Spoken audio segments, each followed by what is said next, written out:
Hello and welcome to Bad Psychics, episode 20, 21. 21. Okay, thank you. Thank you, Z. As you can tell, I am not the D, unfortunately. And I am joined by, I predict this person will like talking about teams that are much better than Bristol Rovers. It's Eloise. Wow. Wow. No? Okay, fair enough.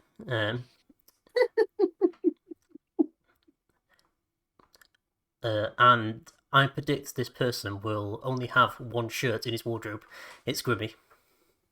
How you doing, Grimmy? Hello. Well noticed. It is basically a second skin at this point. So yeah. Thanks for having me back. And I predict that he would have rather hosted his episode than me. It's Z. Yeah, reasonable. He's not the only one. Yeah. Okay, that's a good start. And I've already got a bit of mutiny. Well, I don't know. I couldn't tell whether that was he'd rather I host this episode or he'd rather host this episode. No. You. No responsibility for me, thank you. Yeah. How overall doing good? Grimmy, Z, Yeah. Eloise, that's Yeah, good. all good. Are we all ready Yeah. to talk about some European football? This is the title of this episode, right? It's not your football, European, okay. And thrilling predictions. Speaking of, let's us move on. And welcome to our first section of this sheet, which is predicting all of the leagues in Europe. By all the leagues, of course, mean the leagues that are relevant. So La Liga, Serie A, Bundesliga, Liga, and Eredivisie, the Portuguese league, and the SPL. Is that relevant? Yeah. And additional bonus ones from all the other fiddly little ones that we aren't covering here. So let's start off with La Liga. And we're predicting for the league's winners and the people who are getting relegated. So it is. So remember, it is 5 points for each correct winner and relegation team. And as a bit of a bonus, Z has said 10 points if you pick a team that isn't Celtic, Bayern, and PSG to win their leagues. We will see if we did that. I'm suspecting not though. Anyway, let's start off with La Liga. So the winners of La Liga we predicted are, in a humongous shock, we have predicted both Barcelona or Real Madrid to win the league. Me and Z, Grimmy have gone for Barcelona. Eloise and Z has gone for Real Madrid. So Grimmy, Barcelona, they did win it last year. Yep. Sort of a bit of a, as I say, it's a bit of an upset. I think most people were thinking Real Madrid would win it because of the general Barcelona shenanigans that always occur every season with finances. That's been less of them this year, to be fair, but then again, the season hasn't started. They could always be blocked from registering several players due to financial guff, as per. Yeah. But do you think they're going to overcome that again? Yeah, I think so. I think if you look at like the core of the team for Barca, there's still a lot of them are under 20 or 21, 22. And I feel like every campaign like they've had where they've went and won the league and went quite deep in Europe, you'd expect them to probably do something pretty similar again. And again, there's just something about watching Madrid whenever I've watched them in sort of the past few months where they just don't look like a totally cohesive unit, and I feel like that's probably going to give them the edge in the title race. Not that I'm saying that Madrid are out of it by any stretch of the imagination, because I think Alonso's a great coach, but I just feel like if Barcelona keep the same sort of mold of that youth, and you've got Yamal going up probably another level this year, I think that's just going to be, I think it's just going to be another level that they'll go on to, really. Yeah, that is I am kind of thinking the same, just because again it's the core of the squad, and they're less likely to get picked apart by some other clubs, just because they've still got a bit of pulling power. So Eloise, Real Madrid. Yes. Yes.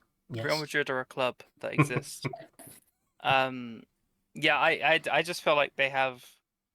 I mean, just historically, I'd always favor Real Madrid would probably do better than Barca because, like, namely, money issues and the fact that I'd say Real Madrid have a better squad in general. But obviously what Grimmy said about a cohesive unit, I don't know if that would be as much that big of an issue.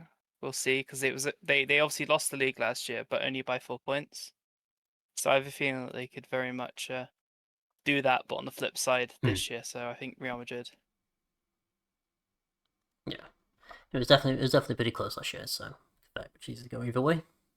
Let's move on to the relegation places. There are 3 in La Liga. I hope they're 3 because I've predicted 3. And we have gone 4. So looks like we have all gone for Elche. 3 of us gone for Alaves. And then I think the sort of couple of Oviedos and then a few other sprinklings in. I guess I'll go for UZ. I've noticed you got Osasuna in there as well. It's a bit of a potentially bigger club to go down. Yeah, I feel like, although it did happen, I think last season maybe. Actually, no, it didn't. I take that back. I think it's rarer for the teams that go up to all come straight back down in La Liga. Last season, I think it was Espanyol that survived. I just there's something about Osasuna that just they feel like the sort of team that could get dragged into something. I think personally, I think Levante's squad looks too good to go down, so I was looking for the third, and Osasuna just jumped out at me. I'm pretty sure, though I did all this yesterday, and my memory's not very good. I think Osasuna had to change their manager last minute as well. Okay. I think that might be one of the reasons. If that's not true, then just don't ask me to remember things. It never works. And if it's not true, shout at Z in the comment section for guessing it wrong.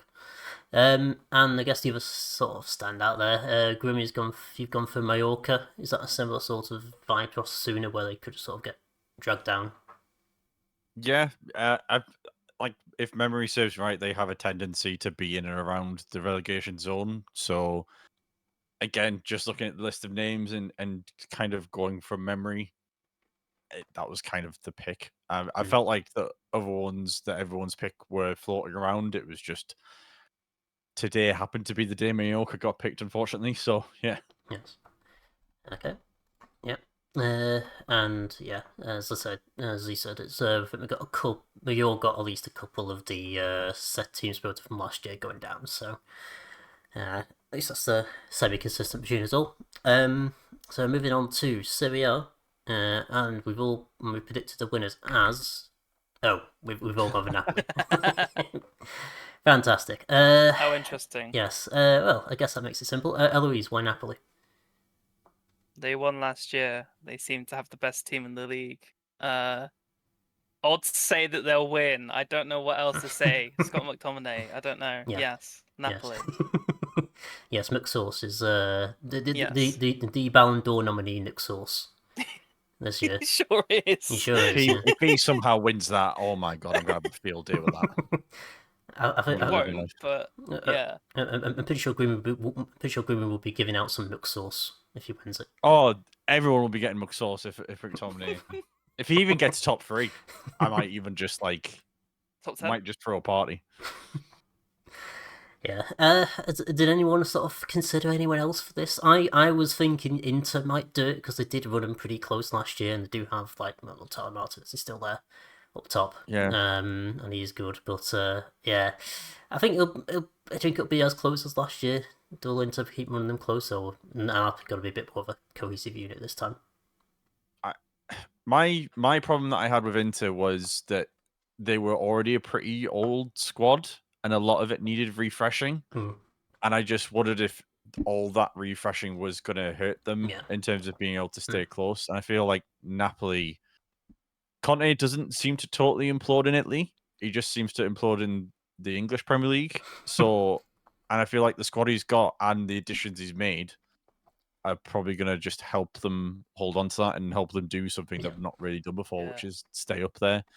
So yeah, that's kind of what my thinking was. Yeah. I will say from my perspective, also had a look at Inter, but I think I actually the team I predicted to win last year, who everyone thought I was mad, but they actually did pretty well, was Atalanta. I it's one of those things where I feel like they have a very strong squad, but they lack the heft and the reputation to always hold on to their players. So for me, it's one of those moments where if they can tie it all together, I think they could win. If they don't, they might go on a slide in the next couple of years because people will poach their players. Yeah. Makes sense. Moving to the other end of Serie A, the relegations. So looking through, I think everyone's picked Pisa to go down. Recent promoted, of course. Same with 3 of us picked Cremonese. So yeah, it's two Serie B promotees to go down. A couple of us picked Lecce. Z. Why is it Lecce? Lecce, yeah. For me, they didn't have a particularly good season last year. They do feel like one of the teams in Italy that they're not quite a yo-yo club. What they tend to do is go up, stay for 2 or 3 years, go down, maybe spend a couple of years. They're sort of like a very slow yo-yo. And for me, they're just that. I think my problem was I didn't see Cremonese going back down personally. I didn't see Sassuolo going down, so I had to look for the 2 sides that were already there that I thought looked most precarious, and that ended up being Lecce and Cagliari. Okay. And Verona, I think they finished in around the similar positions to both of Z's picks. Eloise, I presume that's a similar vibe. Just they came up, I think, the year before as well. Yeah, I picked Hellas Verona because I think a lot of what I've employed with the their relegations in these leagues where I'm not too knowledgeable is just the safe way of doing it is 2 of the 3 promoted teams going down, and then pick one that is in and around the bottom in previous years. And even though Hellas Verona was 14th, they are quite low in the odds, quite high in the odds for getting relegated, and very much could easily slip back down, as you said. They not long up, so it's just a thing of I could see out of Pisa, Cremonese, I thought Sassuolo would be the one that'd stay up, so I then decided to look for a team, and Verona was the team that kind of matched what I was looking for. Okay. Makes sense. Moving over to Deutschland and the Bundesliga. Has anyone gone for anything other than Bayern for this? No one has taken up Z's offer for this boring. one. So Grimmy, I mean, it's probably obvious, but Bayern again. Yeah. Did you consider any other teams at all, or was it just so obvious?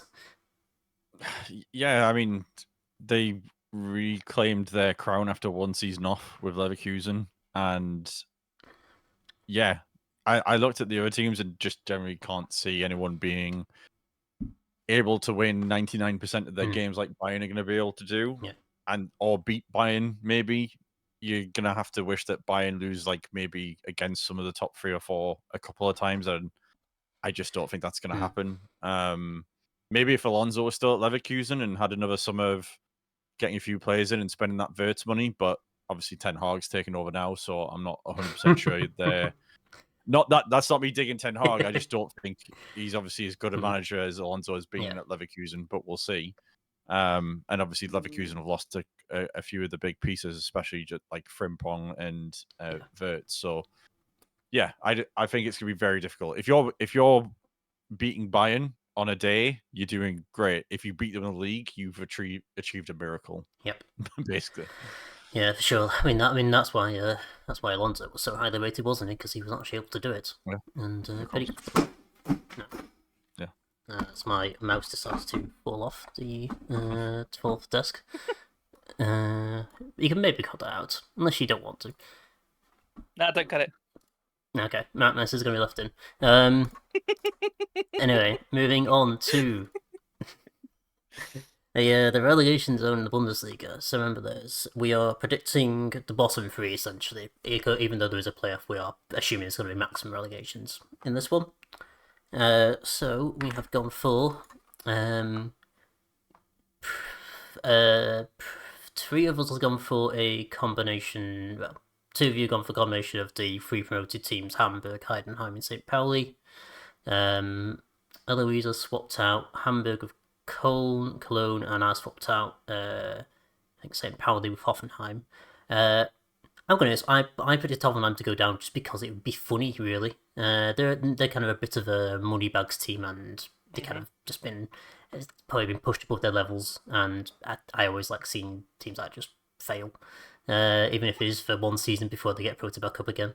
I did Hoffenheim. I don't think any Germans really care about them, to be honest. So I don't think there'll be a big loss. Eloise, Cologne, I think they were nearish the bottom of the league last season. And they were quite low in the odds when I looked. Cologne won the second Bundesliga last year. Oh. Went up with Hamburg. So who am I missing then? So yeah, the difference was 2 points. I'm pretty sure last year with the two teams. Oh yeah. Duh. And yeah, so I went with because I want Hamburg to stay there. Mm. So I was like, okay, well, I guess I suppose I need to get rid of. I need to put Cologne there, even though I think out of the three teams I've got in here, I reckon Cologne will be the 16th place team. I think they'll be playoffs, relegation playoffs, because I don't rate the other two teams as staying up, especially I think Heidenheim going down. So they narrowly stayed in the league after winning on aggregate against Elversberg. Yeah, it doesn't inspire confidence, does it? No, it doesn't at all. Yeah.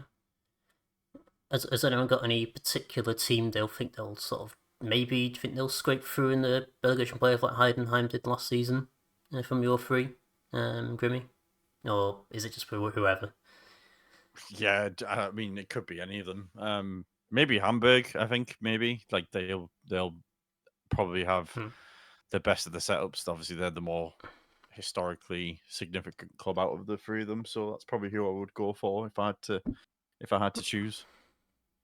Okay, makes sense. And Z, any particular other thoughts? Are you also part of the anti-Heidenheim plan?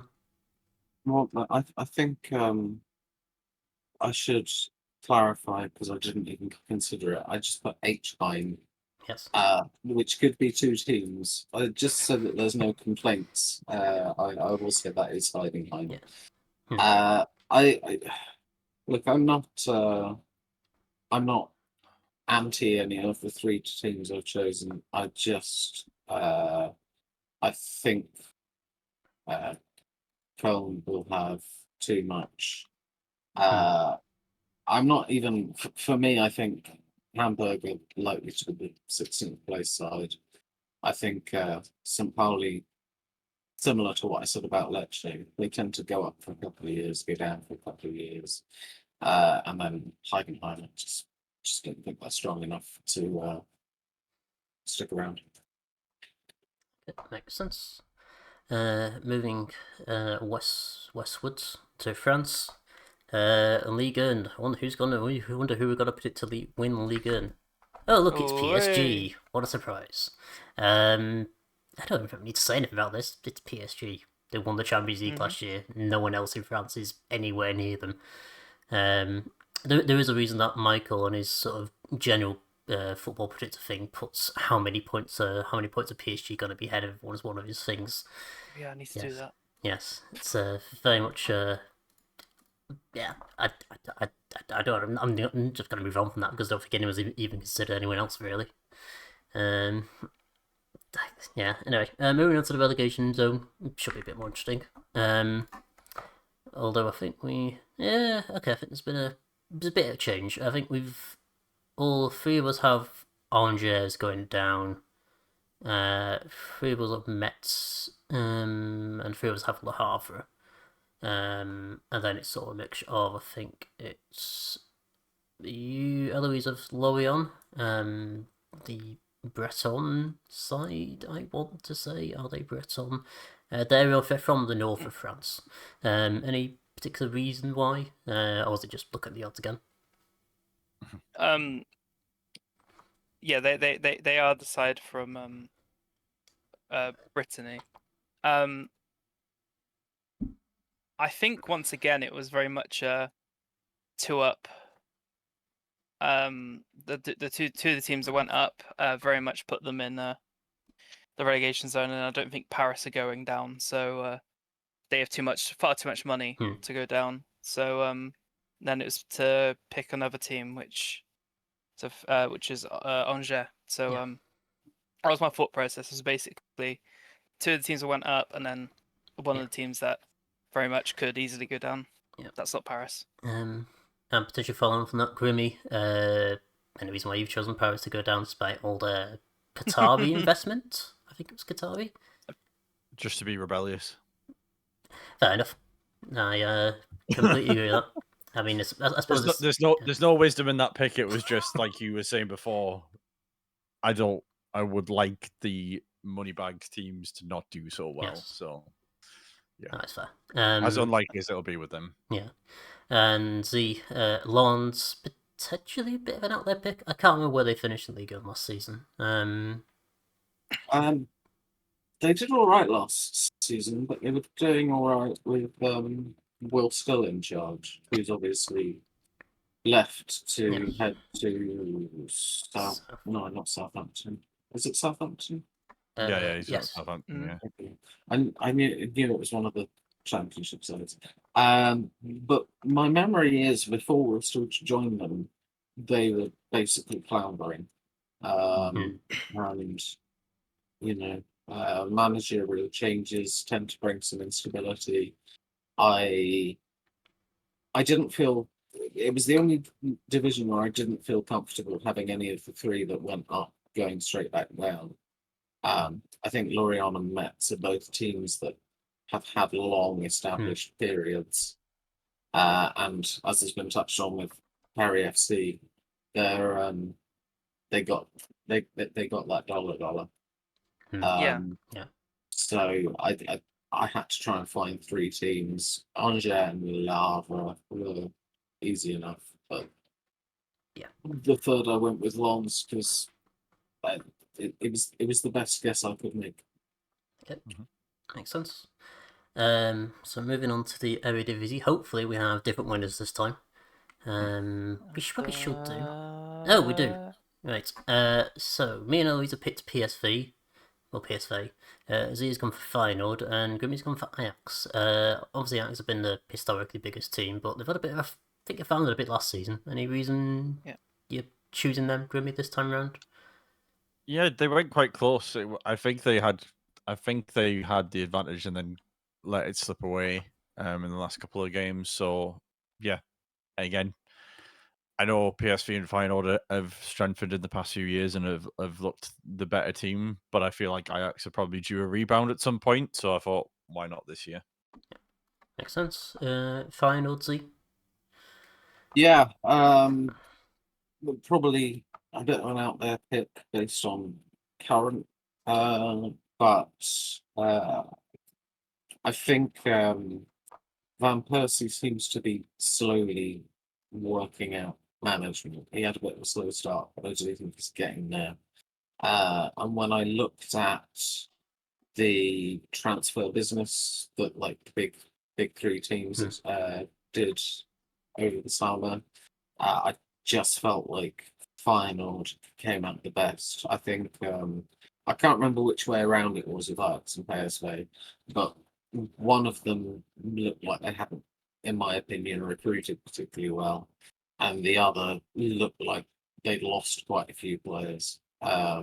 Whereas Feyenoord just seems to have added strength and got rid of a little bit of age and a few duds. So I definitely think it's my probably my biggest stretch of the winners I've picked. Yeah. But I do think it's possible. Yeah, I think this is definitely the most unpredictable one. I think there's like we could easily say if we got 3 teams there, could easily have don't know as I could maybe surprise us, but I'm not sure on that. PSV and Eloise, PSV. Any over the particular reason, or was it just because they won it last year? It's a safe option, wasn't it? You know, like they've won the last 2 Eredivisie. They're probably going to win this one. It might be even closer. Well, it probably won't be even closer, but it might be close again. But I just wanted to play safe, and I was like, yeah, let's go PSV. Makes sense. And then the relegation zones in the Eredivisie, I believe they also have a playoff system. So again, this would be the maximum number of relegations. Everyone has picked Telstar, and I think a fair few of us, a couple of us have picked Heracles and Excelsior. In fact, I think me and Z are the same. So I'll let you talk for me, Z. Any reason why you've chosen those 3? I think 2 of them came up last season, right? Yeah, Excelsior and Telstar. I just Excelsior might be able to do something. Telstar only finished 7th, but with their weird playoff system, managed to work their way in. I don't think they look like a particularly good side. If they don't go down this season, it will be because of like promotion bounce where a team goes nuts and then goes down the next season. Yeah. So if we do this again next year, if they're still there, I'm backing them to go down. Heracles, I struggled to decide on who I thought the third would be. But anyone who followed my Twitch era knows that my longest and most successful save was with Heracles, and I'm hoping that picking them to be relegated is kind of like if it happens, I at least can take some positive out of it because I will be sad if they go down. Okay, makes sense. And I believe despite the NAC and Braid, they're the same club. You and Grimmy and Eloise have also gone for the same collection of teams. So Eloise, your choices, any particular reason? I know then similar to us, 2 of them have just come up. Yeah. I mean, yeah, two came up. You know, I didn't think Excelsior was going down. You know, Telstar obviously first time in the Eredivisie for 47 years, I'm pretty sure it was. So yeah, they're not staying up for long. And then NAC Breda were very much 15th, so just avoided the relegation playoff last year. So yeah, I think if Excelsior will probably sorry, I just wanted to say Excelsior will probably stay up somehow, and then Breda will probably fall down. Makes sense. Moving further south to Portugal, the Primeira Liga. That's hopefully how you say it. Let's see who predicted to win this. Okay, it's a bit more mixed than I was expecting. So me and Z again have gone for the same with Benfica. Eloise has gone for Sporting, and Grimmy, Porto. They had a bit of a rough time last year. I think they were quite a bit off the top too. Is it bounce back thing this year? Yeah, I was kind of considering Benfica was going to be my pick, but I just felt like Benfica was kind of the obvious one. So playing the game a little bit in terms of making a gamble on maybe a team having a bounce back, I went for Porto. I think they have a few youngsters in their squad which could make a real difference. And after a year in the league, I think, and being blooded in, I think they'll do a lot better. I think Sporting aren't going to probably be as hot this year as well because of the fact that they've lost a couple of their bigger players. Gyökeres obviously being the main one, who absolutely stormed it last year, or stormed it for however long he was at Sporting. But yeah, I just felt like if I went for Benfica, it was kind of, I was just going to be getting the same as other people because I felt like I was surprised to see Sporting there from Eloise. Because I felt like everyone would go for Benfica, so I was just trying to do something a little bit different and hope that I can pick up some points elsewhere where people won't. Fair enough. And again, moving on to Luis, Sporting, as we've pointed out, they have lost Gyökeres and a couple of other players. Do you think they're going to be able to recover from that just with all the money they have now? I mean, yeah, I reckon the money can be, if the money's spent, then yeah, they'll be fine. Yeah, I picked Sporting to be different, to be unique, like Grimmy. There's the exact same reason I thought everyone was going to get Benfica, so I'll pick Sporting.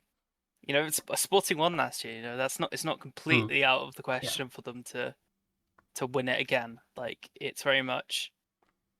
I know they lost key players, especially Gyökeres, but yeah, why not? Especially if you get all the money they got from Gyökeres, you know, like if they spend it, then they'll be fine.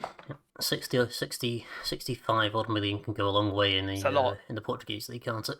And Z, the leader of the boring gang, Benfica. Yeah, I think for me, with Sporting, there's, in addition to losing Gyökeres and others, I do think it's still worth talking about the fact that this will be their first full season without Amorim. I'm pretty sure that whilst they did win the league last season, they weren't as good in the second half of the season once he left. So for me, I think it's going to be difficult for them. Porto just not looked that great the last couple of seasons.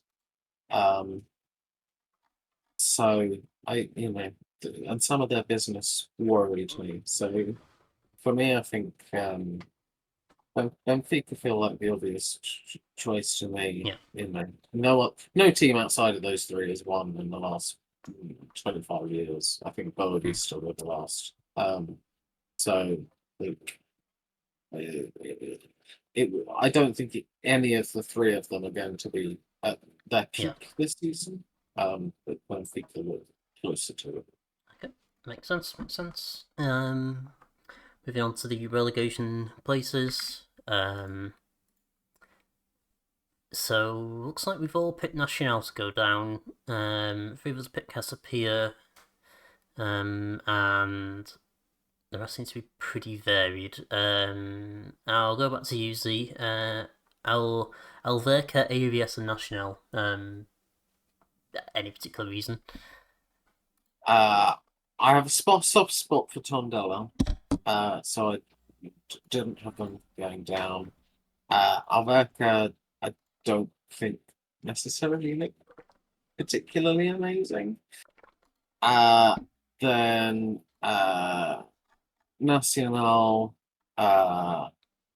were sort of not particularly good last season, and I felt that they might have just had some promotion bounce last season to save them. And AVS survived by the skin of their teeth. They didn't go down automatically by goal difference, and then they managed to win the playoffs. So yeah, I think those are the three for me.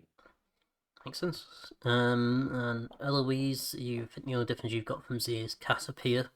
They were in the league last season. I believe they finished vaguely. No, they finished mid-table actually. So any particular reason why you've gone for them to go down? Maybe a getting as these approach and bounce? I literally think I looked at the odds. Yeah, they're literally bottom of the odds. I don't know why. Yeah. So if you're thinking of a more like have a more nuanced and thoughtful reasoning, you're wrong because it's me. It's very much odds and a vibe, and very much yeah. They could go down. They can indeed go down, as could any club in this division. Benfica. apart Benfica from- getting relegated. Yes, but You Benfica heard get it here relegated first. confirmed. Yes. And Grimmy, I know Santa Clara was the one that only difference from there and Eloise, but was it just vibes? Yeah, I mean, to be fair, with these ones, it was kind of, I looked at the table itself, and I know they've only played like one game, I think, and it was just kind of just looking at who was already down there and kind of is generally around there at times. So yeah, that was I didn't look at the odds, I just looked at the table and yeah, went with that. Makes sense. I'm going to be honest, mine was also just coping at the odds and seeing who was vaguely bad. I have no idea about the lower down leagues in the lower down teams in Portugal. Apart from the fact they exist, and Casapia was done by Fox in the Box, or one of his FM saves in like 2013. We're mentioning Fox in the Box. Yes, that is very much a hump scary. 2025. Yes. Indeed, it is a hump scary. Yeah. Will there be any hump scaries for the SPL winners? No. We've all gone to Celtic. No, real boring. Yes. Did anyone consider Rangers at all? No. No. Neither did I. They're just stuck in the cycle of just being the Ranger cycle of being mid, really, as mid as a team who is gonna win most of the games can be. Yeah. Yeah, I mean they've already drawn 2 games against 2 relatively easy opposition so far, which is not a great sign. Yeah, and then Celtic will win it. I don't know. Aberdeen have had a bad start as well, so that's the other obvious one that's made challenges gone. I think Hearts had a okayish one. Hearts are with them. I think it's 2 wins from 2 for Hearts. So they're like, everyone's clinging on to Hearts right now to keep the pressure on them to slip up at least. Technically top. Yes. Yeah. We can only hope. And then relegation from the SPL. Okay. Me and Z have both gone for Dundee and Falkirk. And both Eloise are going to pick St Mirren. Eloise, why have you gone for St Mirren? Because I wanted to be more interesting, just putting Dundee and Falkirk because that felt obvious. So St Mirren could also easily be dragged. There's not many options because there's not many teams. So we're very much don't really have much of a choice. Yes. But it's going to be one of those 3 teams going down. I just decided, St Mirren, sure. Falkirk are cool. Okay, fair enough. And Grimmy, is there a reason why you picked Dundee to stay up over Falkirk again, or is it just whatever? I think it's just I think they did relatively okay last season in the grand scheme of things, and I think that was just my memory went into thinking Dundee did all right, so I went with Falkirk and St Mirren. So yeah. That's true. And memory could be wrong, but that's what I went with. And I think my reason for picking Falkirk and Dundee was just because they came up from the second tier, and you do tend to have a bit more churn in the Scottish League, I think. Although Dundee getting a draw against Rangers is either a good sign for them or a very bad sign for Rangers. One of the two. Yes, or both. Yes. So we're going to move on to our bonuses now, which is any league from the top divisions of Europe, any top division. We're going to predict winners and who are going to be relegated. These don't need to be all from the same league, so you can predict one relegated team from each 3 leagues if you wanted to. Obviously, the winners can be from whatever league you want. So we have predicted to win their league. I've got TNS. Yes, I know, boring. Although, to be fair, they have had a pretty terrible start, losing 3-0 in their first game. So this might be the only season where this doesn't happen. Eloise has gone for Salzburg, who I know isn't going to be both for Salzburg. They is it sort of just a bit more of a return to form for them? They had a bit of a not particularly great time last season in the Austrian league. Grimmy. Yeah, basically, I think it's just a bounce back. I know Sturm Graz have won the past couple of seasons there, and following the points, and if we picked a team who'd won a bunch of times consecutively, it felt like a bit of a cheat code if we picked Salzburg because they haven't won the past 2 years. So, yeah, that was my thinking of trying to skirt around the rules a little bit. Yep. But yeah. Is that the same for you, Eloise? Yeah, so it's almost the same thinking with me. Is that obviously Sturm Graz have been dominant the last couple of years, best team, as well as kind of more of a resurgence with the other teams.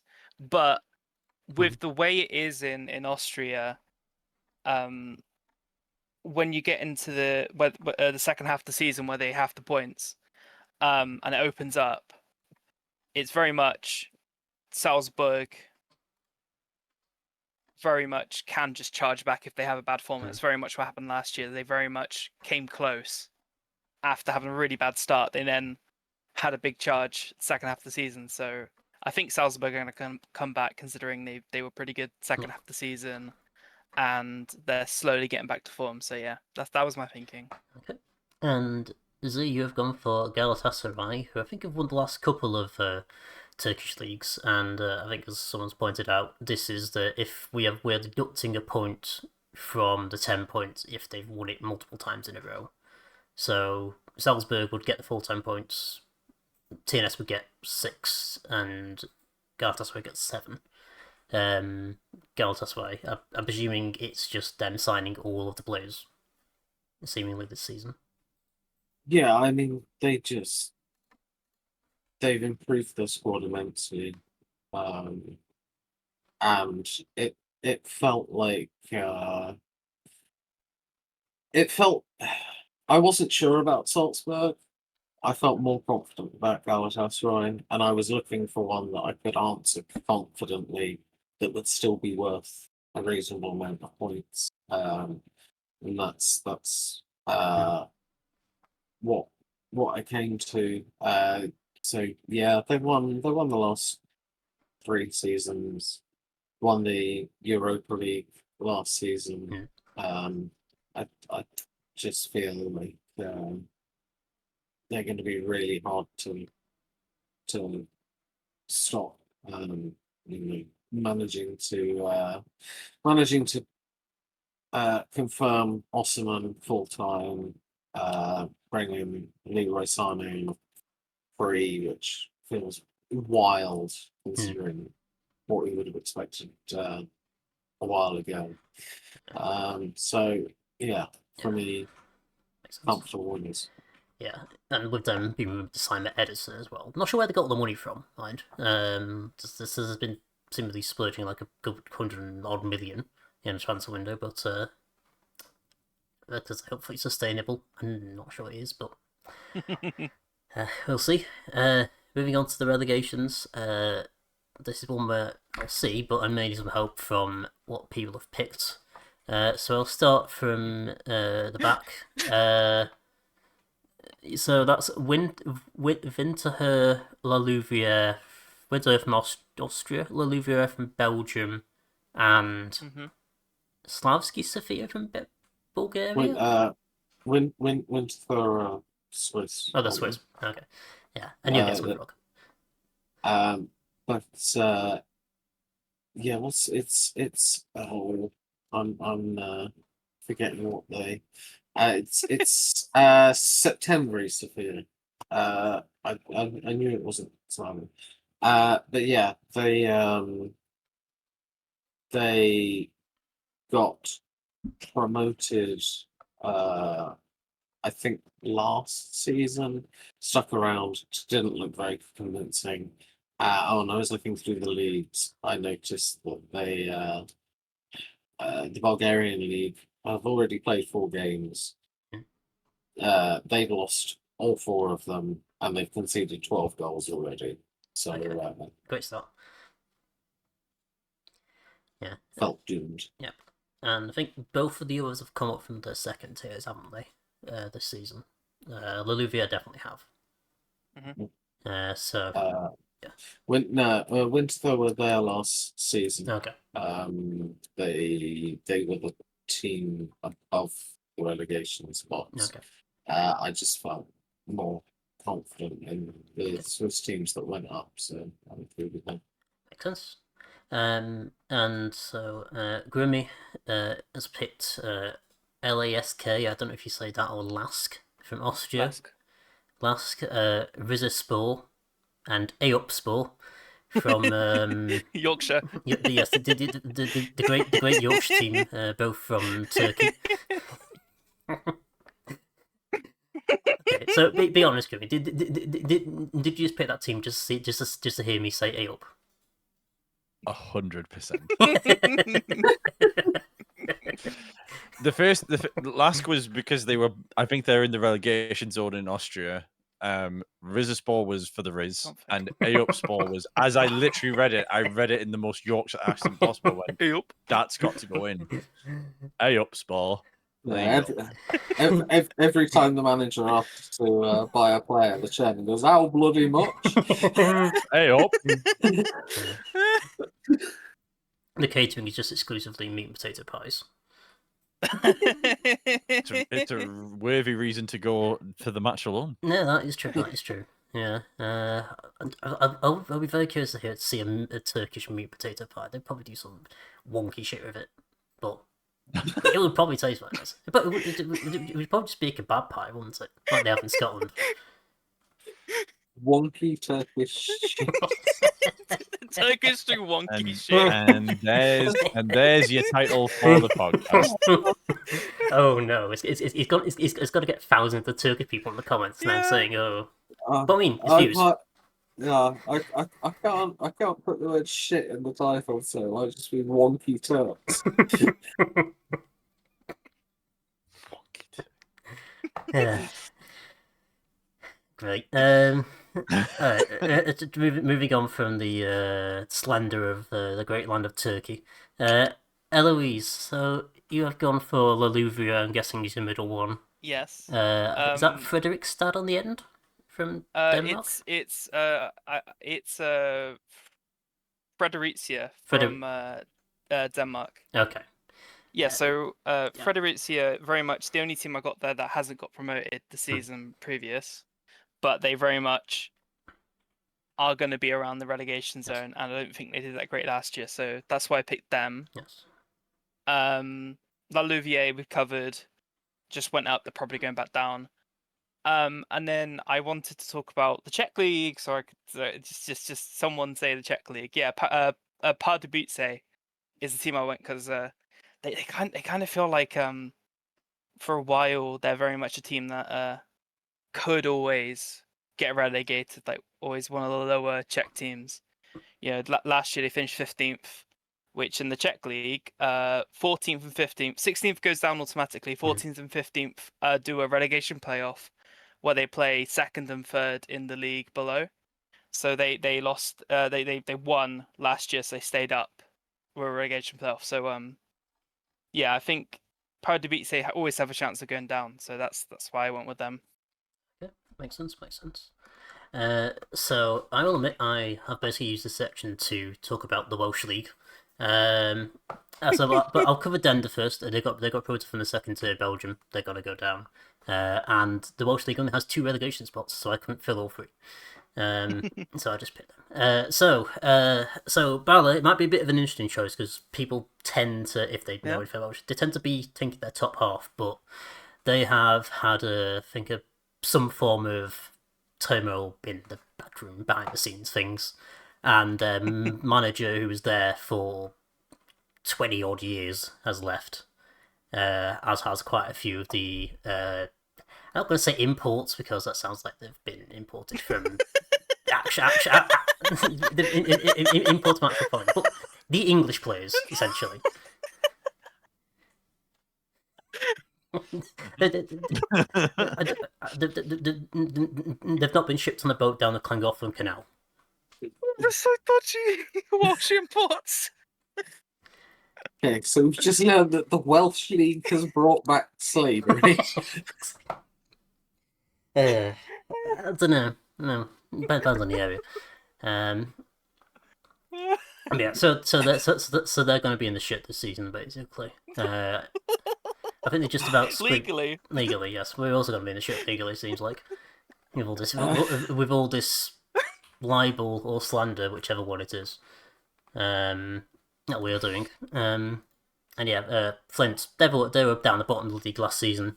I think the two teams who have come up, Llanelli, will put a bit of chance of surviving, and it was Colwyn Bay who have a decent fan base, so they should actually have some money in them. So I think they're just going to be one of the unlucky sorts to go down. Yeah. I just did consider a couple of the other ones. I mean, Llanelli is probably one from who got promoted who would go down.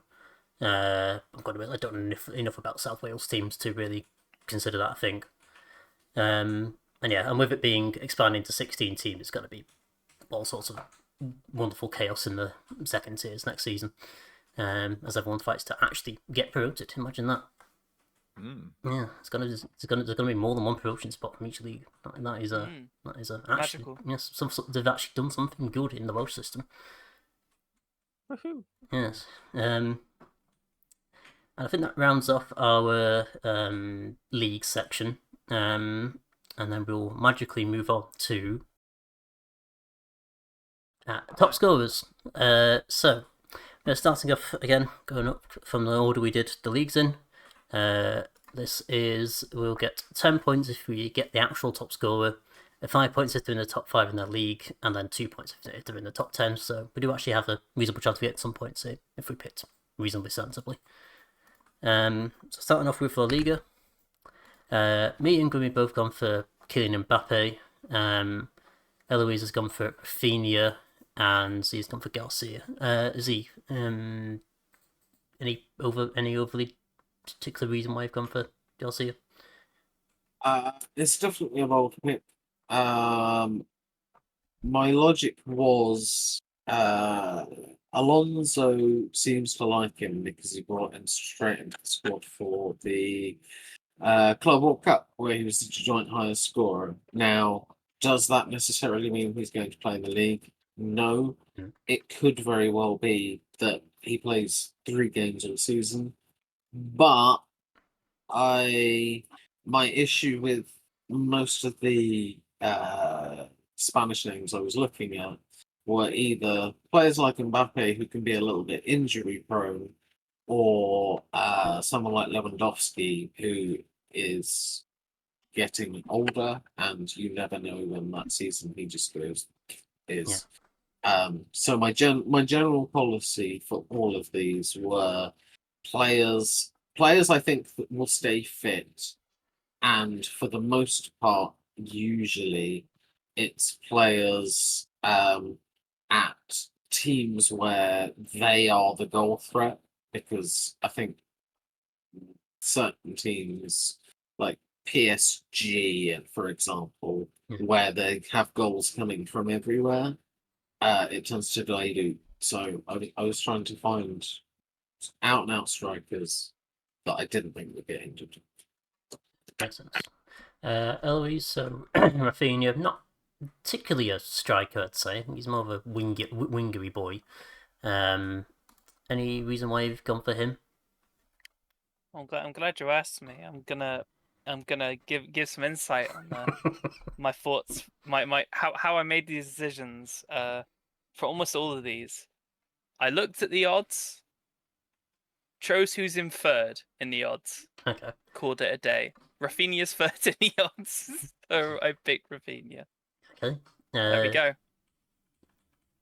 And was it a similar line of thinking from you, Grimmy, or did you have a bit more research into picking Mbappe? No, I just felt with the point system of if we get top 5, we still get points. It kind of made sense to go for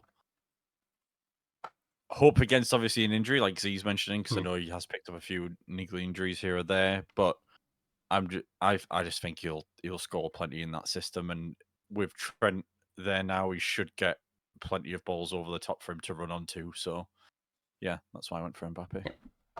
Makes sense. It's pretty much similar to last season. Also, he was a top scorer last season. If he does it again, he's pretty good. He can be pretty consistent in that.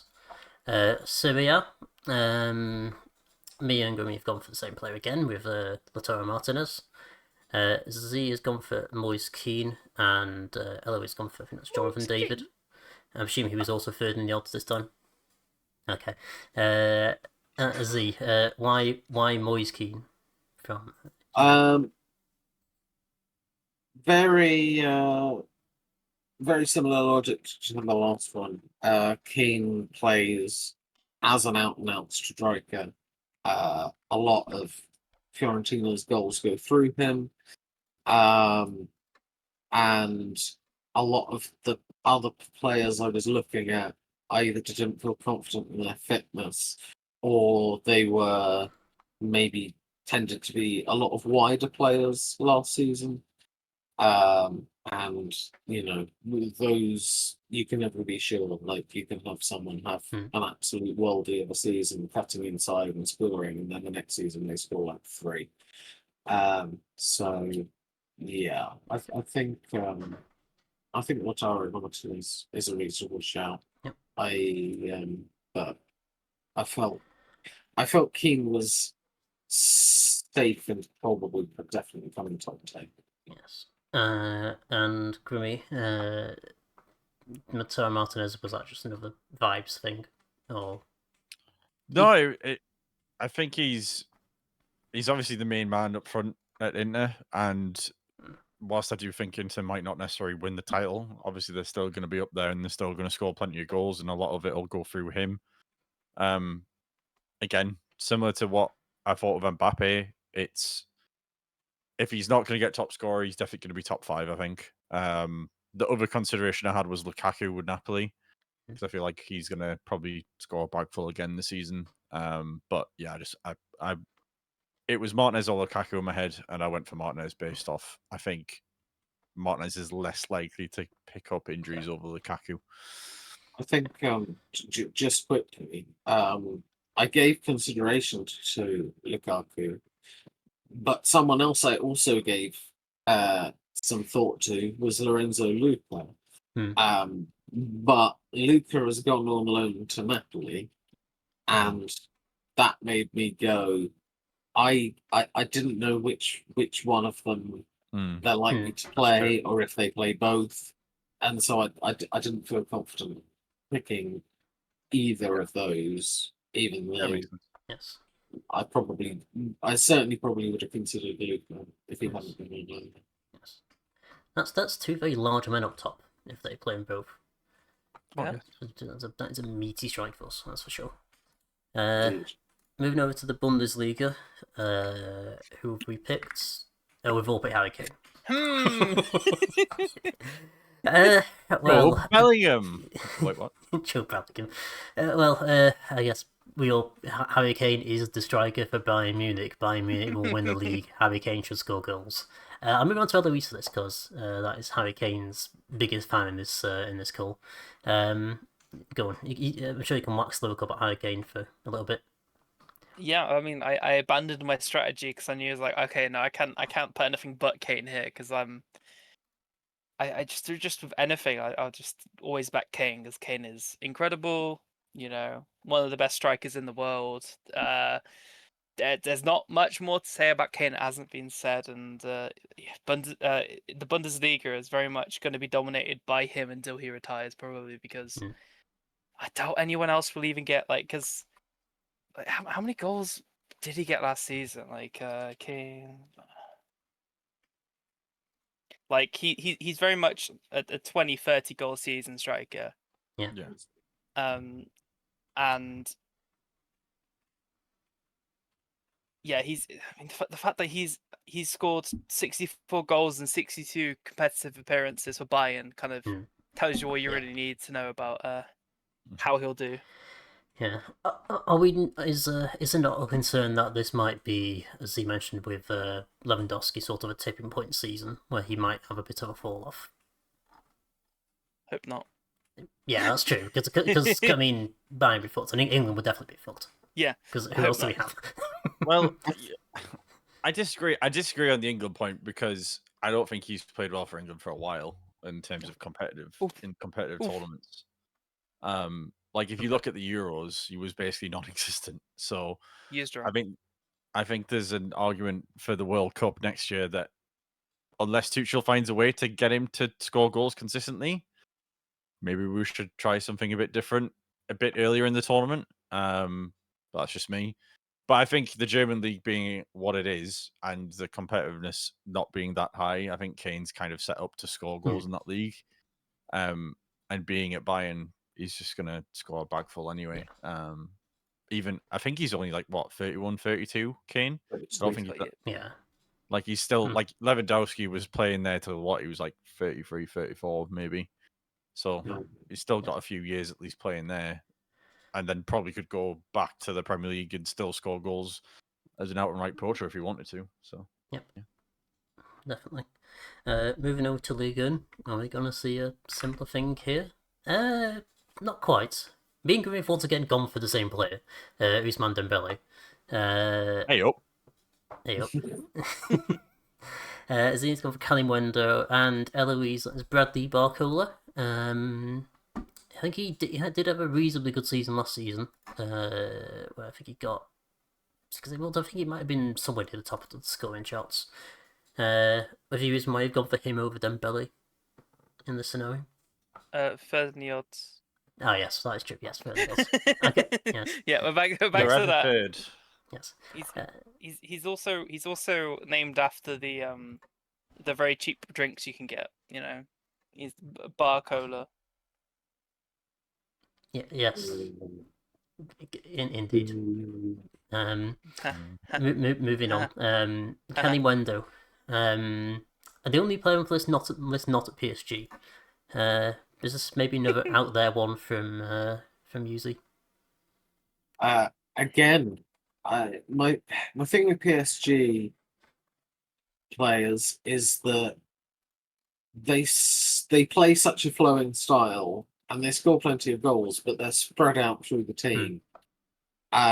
So it's always possible that somebody like Dembele or Barcola could have an absolute shit ton of assists, but not that many goals, dependent on the passing play.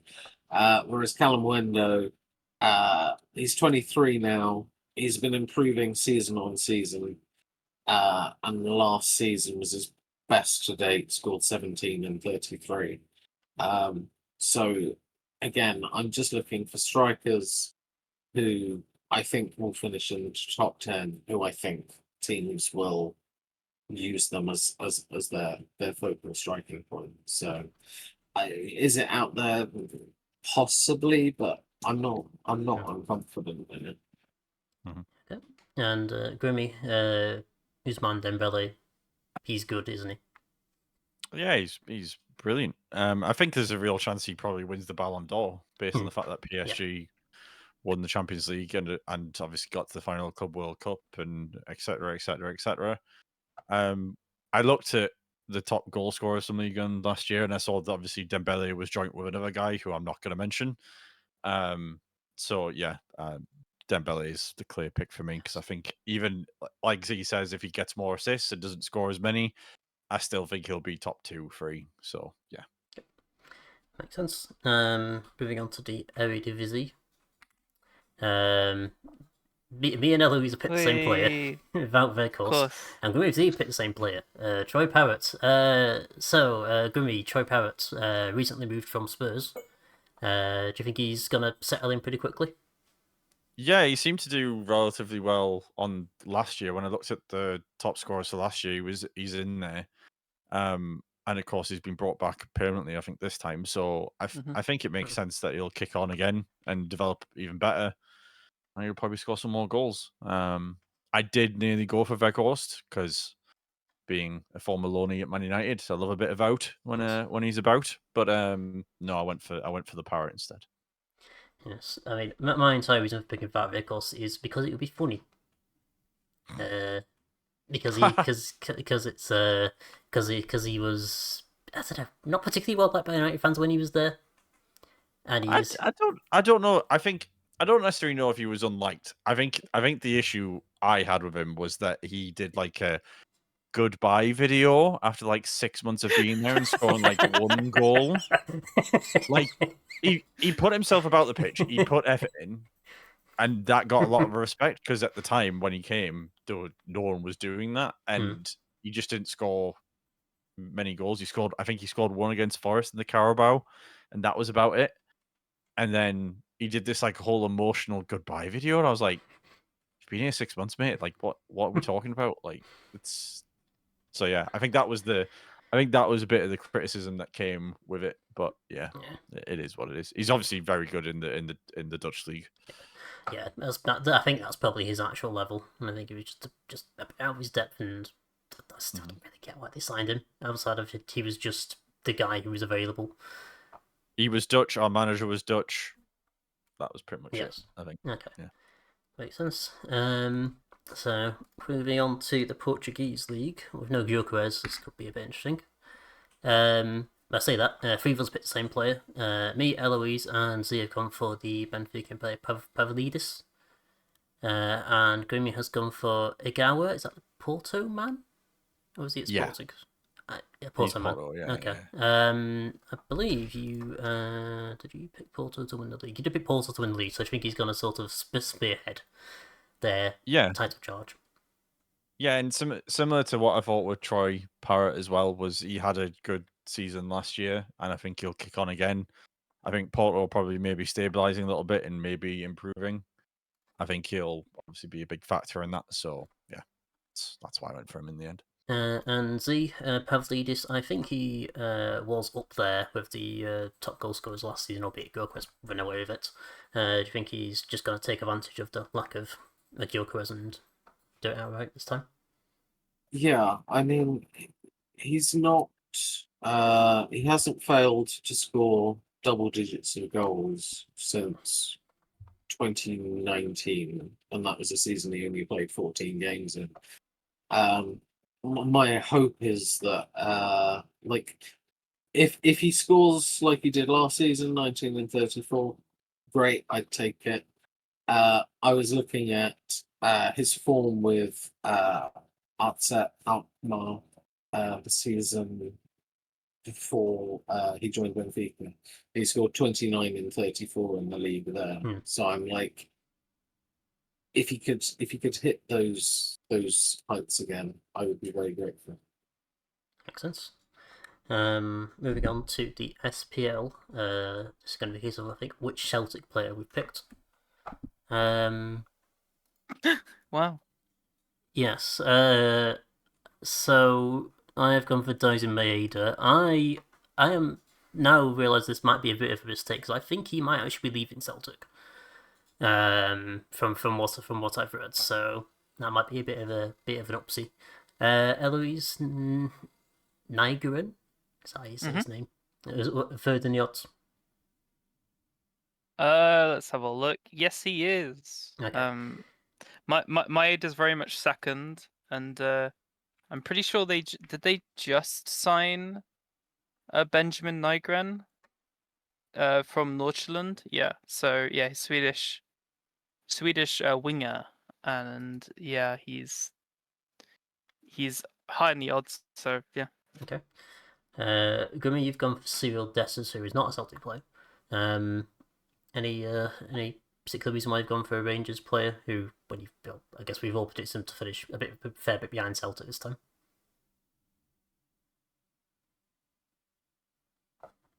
You might be muted, Grimmy. Dear me, sorry about that, guys.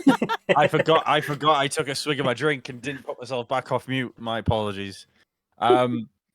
Yeah, so basically, going back to my unmuted take, it was just a case of I think Rangers eventually will get their act together and will still score plenty of goals against lower teams when they aren't being a total shambles like they are at the minute. And Dessers had a pretty decent season last year, and I think he'll, again, like the previous two I've said, like with Parrott and Agahawa, I think he'll probably score a few more this year. Okay. And Z, Bowie, not David Bowie. David Bowie, yeah. Yes. Incredible. Can you tell me a bit more about him? Because I don't think I can't remember if I came across him. Probably did. I've just forgotten him. So this is Kieran Bowie, plays for Hibs. Partially, it's a little bit of a shout out to our fellow psychic, Diz, who's a big Hibs fan. But my thing was, I was again looking through the strikers for teams that try and make somebody a focal point. And then I noticed in the first game of the season, his first game of the season, he scored twice. So I figured 2 goals already, a little bit of a head start maybe. Okay. And we'll see. He's just been capped by Scotland for the first time against Liechtenstein. So I think he's maybe one for the future. It might be a bit risky because he might not be ready yet. But yeah, that's what I'm going with. And bonus scorer similar to the bonus leagues. This could be any top league in Europe. So Grimmy and Z both gone for Osserman. Obviously, now at Galatasaray. I'm guessing I'll go for you, Grimmy. He is good. He should take the Turkish league. I'm guessing. Yeah, he's gonna do what he did last year. He's just gonna score for fun, basically, barring injury. But obviously, fingers crossed that doesn't happen. Makes sense. And Eloise Harrislin. You might need to say what team he plays for. So Lucas Harrislin is a Slovakian striker that plays for Sparta Prague. So I basically picked one of the strikers of one of the best teams in the Czech Republic and just hoping. Yeah. So yeah, that's just basically all that is he just plays in the Czech league, and I wanted to talk about the Czech league. So Czech league. Okay. Makes sense. Check.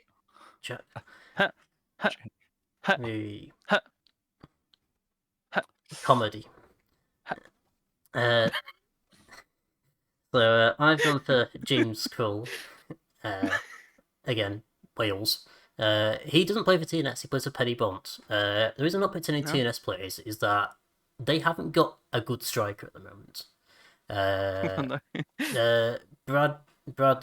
Bradley Young went to Saudi last season. Yeah. They still haven't been paid for that, by the way. No, they're not paid for him yet. Yes, it's not paid for him. Despite it being 750,000, whatever.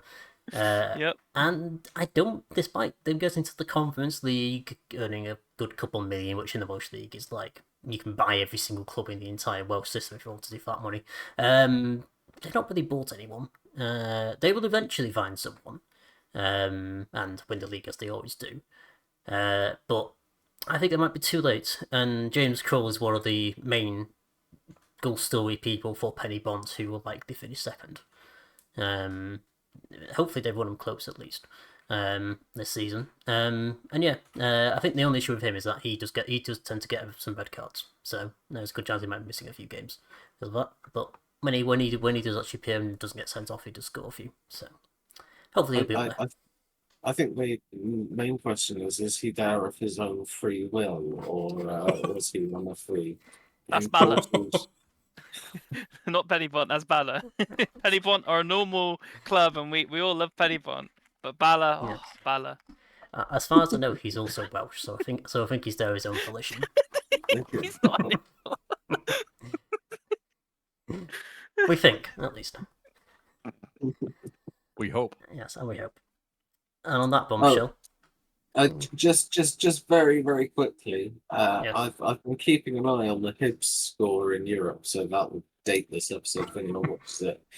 Kieran Bowie just scored as we spoke about him. Brilliant. Well, that's excellent. That's some good luck if I've ever seen one. And on that bombshell, we'll move on to it's the miscellaneous section. So we have lots of numbers. We are predicting the highest of the leagues. Predicting goals per game, the highest points per game of presumably the team that has the highest points. which presumably be the winner. The highest average crowd and the highest bet cards, also the lowest for all of those categories. We are putting in a league and a number. If you get the league correct, you get 5 points. If you get within 3% of the correct value, you get 10 points. 5 points if you're closest without that, and 2 points if you're second. So yeah, that's our first few bits. Let's start with the highest goals per game. So league-wise, it's a pretty even split between Bundesliga and Liga. Eloise Liga goals is just going to be carried by PSG, scoring 9 million goals against Angers. Yeah, I just kind of had it as like that. There's sometimes a bit of a difference between the higher teams and the rest of the league, and then the higher teams and PSG. There's always a difference between them as well. So that was kind of my thinking. The number I just pulled out my ass. I don't. I'm not very good with these numbers. I just guess. Yes. So I have no clue. That's fair. And Grimmy, Bundesliga, is that similar sort of vibe where it's just not competitive, really?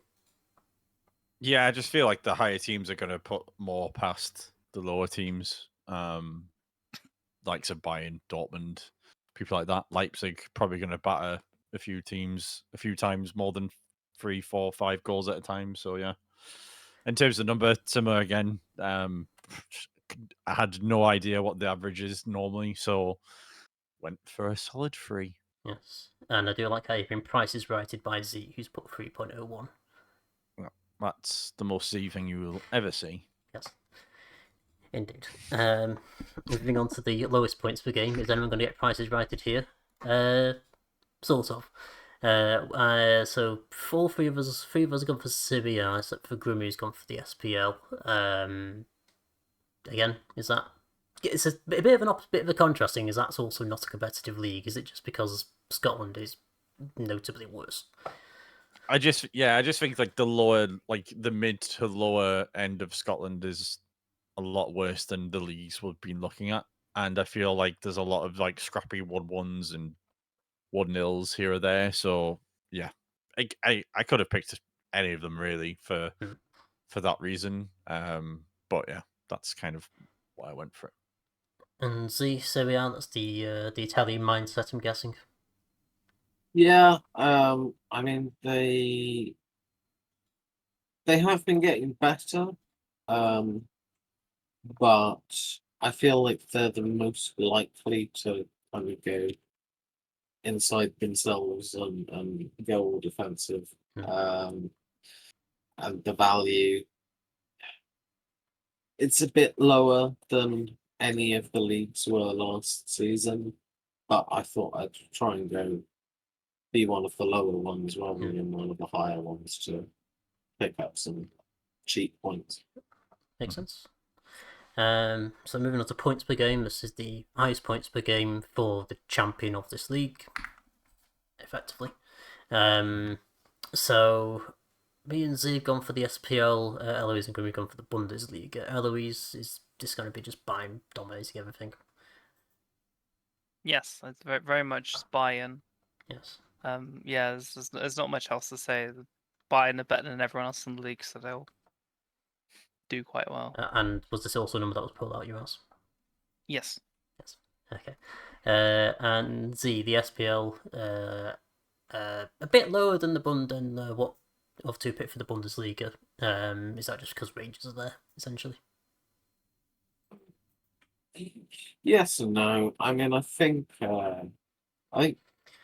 Bayern. I don't think they'll run away with it this season. Like I do think they'll win. I predicted them. I think it'll be a bit closer than people were predicting.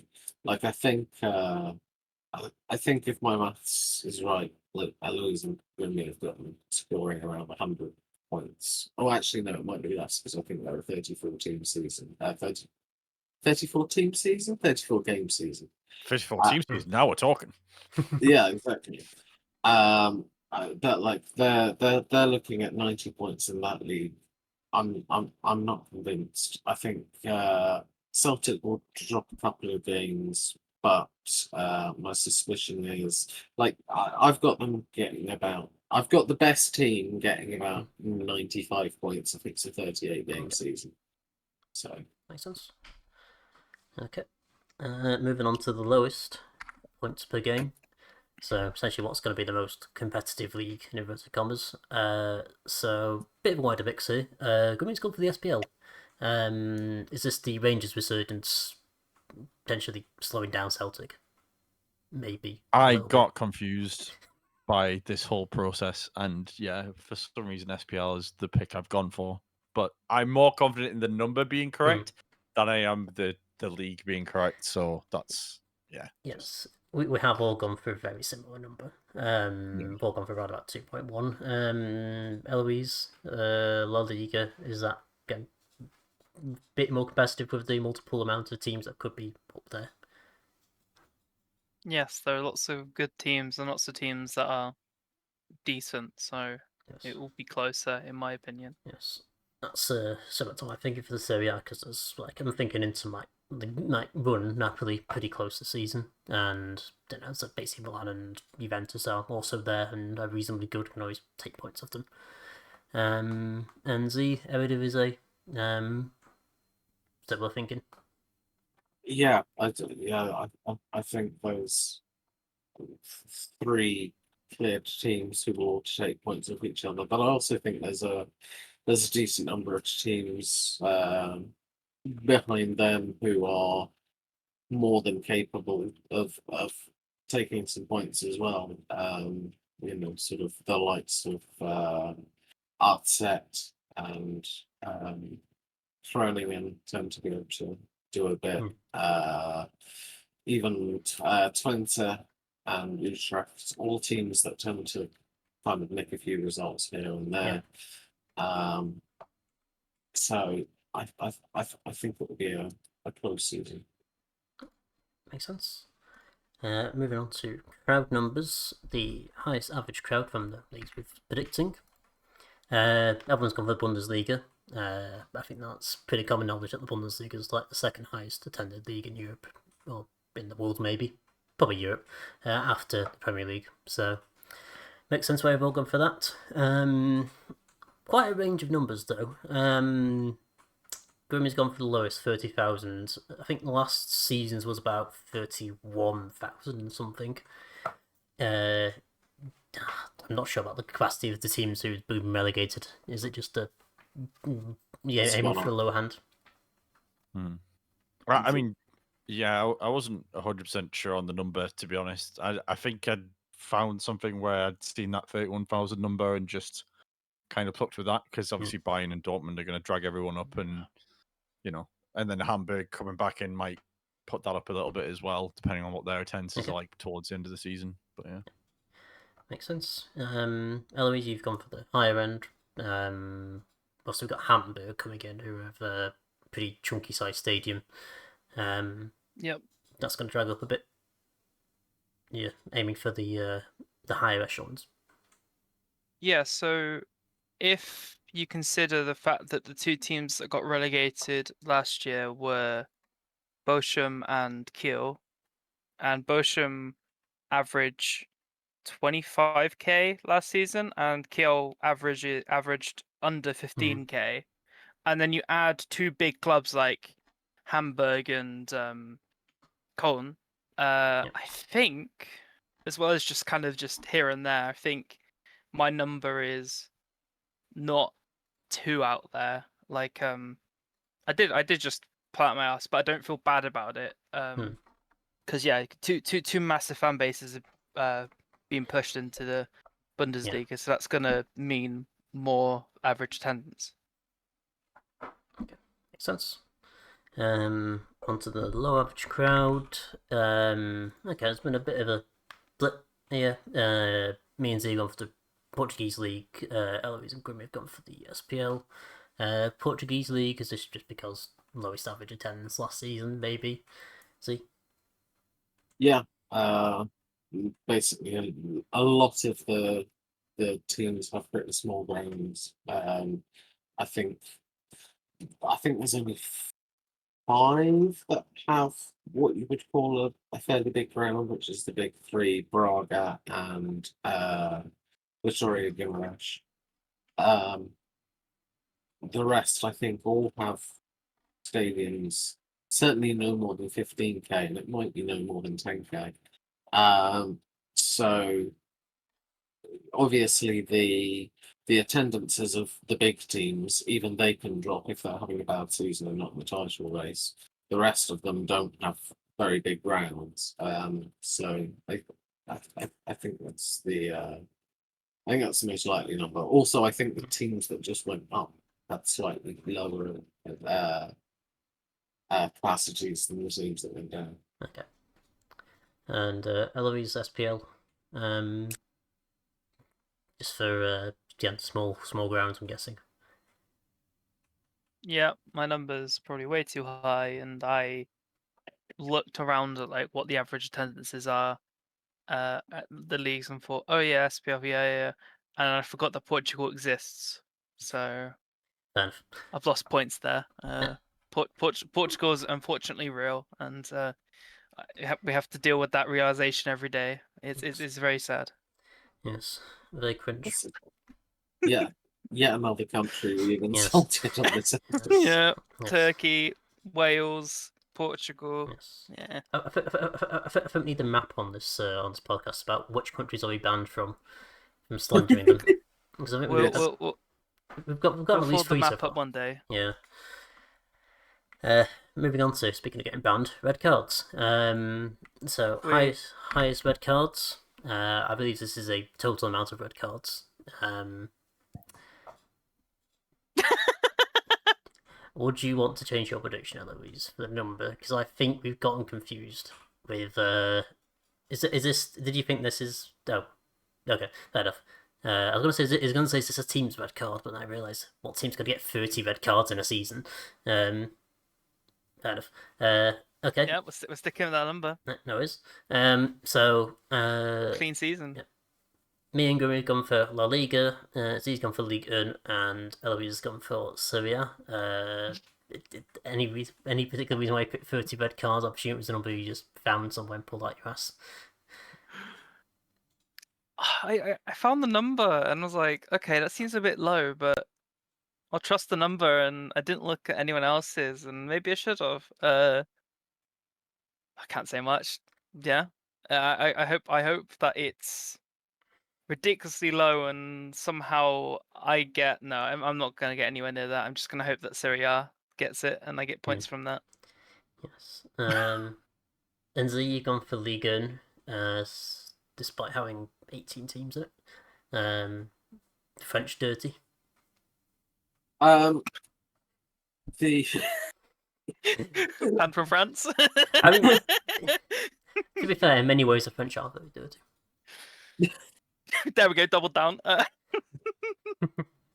was trying to do that without acknowledging, and then naturally You just have to. Ellen Yes. giggled. Yeah, so the honest truth is I forgot that League was an 18-team league. That was possibly a mistake on my part, but what I did work out, I found out that France traditionally has the highest red cards per game for the Big Five, basically worked out as a red card every 4 games. So I went for basically roughly that kind of number. Makes sense. Grimmy, La Liga. I think they did have the highest number of red cards last season. Same again this season. Yeah, they tend to try and master the dark arts, don't they, in the Liga, and sometimes it works and sometimes it doesn't. So, yeah, just saw that they were highest last year and went for them to go back to back in the red card championship. Makes sense. Moving on to the lowest red cards. Similar to before, me and Grimmy have also picked the same league again. Eloise has gone for League 1, and Aziz's gone for the Eredivisie. I'll start with Grimmy. SPL has the least amount of teams. I'm presuming that's why you picked it. Basically, yeah. Fewest amount of teams, fewest games for chaos to ensue. And I don't want to stereotype, but when I've watched SPL games, and this is on the very odd occasion, I have seen some wild tackles go in and barely a scratch is made in terms of a yellow card or even a red card even being considered. So I thought that could also be a consideration as well. So, yeah. Okay. Makes sense. Z, Eredivisie, again, small number of teams in the league, I'm guessing. It's like small number of teams. I feel like there's quite a few red cards in Scotland when I'm like following along with. I was going to say Jeff Stelling, but he's obviously not there anymore. With the Eredivisie, I feel like the Dutch are mostly pretty polite. It feels like they're the sort of Canada of Europe, where they just apologise if they found someone. So I went there. I may have gone too high on the number because I think the number doesn't take how few games the SPL has into account. So I might have forced that one a bit. Yes, I was going to say that's pretty high. For the SPL, that would be every team getting 5 red cards this season. Yeah, I mean, not completely impossible, but yes, unlikely. And Eloise Ligue 1, and the lowest number of red cards for 22. Do I need to say anything? Z literally said that Ligue 1 has the most red cards per game. I don't think I need to say anything. I messed up. It's okay. Random Let's use the numbers, best random policy. guesses. What you Yes. expect? I'm bad at this. I mean, I suppose some good news. Assuming the SPL is a very clean season, you might be some points. Yeah. Maybe. Moving away from guessing numbers, we are on to the European winners. So we're going to put in the winners of the Champions League, Europa League, and Conference League.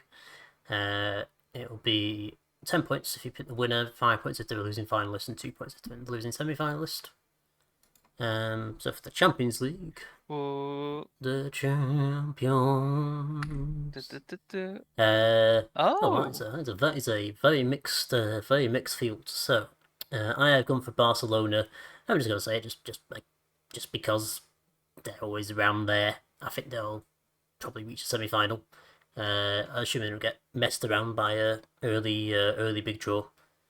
Real Madrid, otherwise is this another sort of similar like La Liga Champions League double.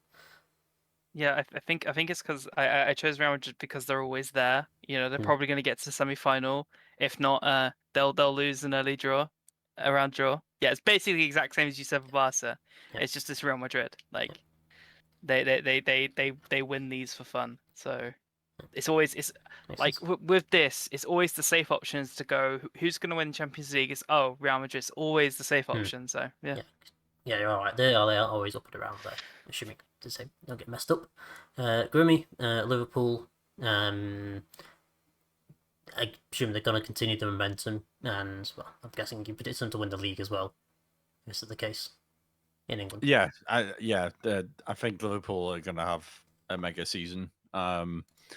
Unfortunately, being a Man United fan, but I think the players that they brought in strengthens them, and if they get Isak as well, I just think they're going to be pretty unstoppable. And I think the PSG exit left a bit of a sour taste in the mouth, so I feel like Europe is probably going to take priority over some of the league games over the next year, and they're probably going to go full guns blazing to try and get that Champions League again. So yeah. And so you're going for PSG doing a back-to-back? Yeah, I think it could go either way. When you have success, sometimes teams slump. For me, I feel like maybe it was breaking the curse. They thought they should have won it for years. They finally did. Up until the final of the Club World Cup, it seemed like they were staying pretty scary to play against.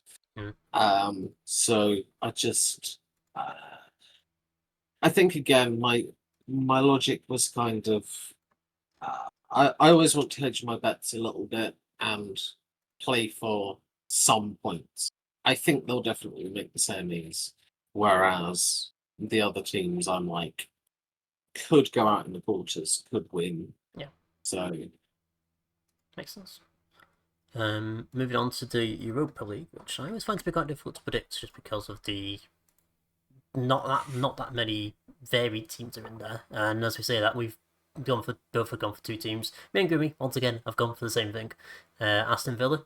Any particular reason, Grimmy? Unai Emery. It's his tournament. He knows how to do it. Yeah. It's his tournament, and if there's a year for Villa to go get a trophy, it's probably this one, because I don't see them pushing for the Champions League based on their transfers, but I can see a situation where if they can either go for the Europa League or maybe finish top 5, 6, they're probably going to prioritize the Europa League and go similar to Liverpool, go full guns blazing for that if they have that opportunity. So yeah, it's Emery's competition. If he doesn't get at least the semi-finals, I'd be very surprised. And Eloise, you've gone for Roma on Z.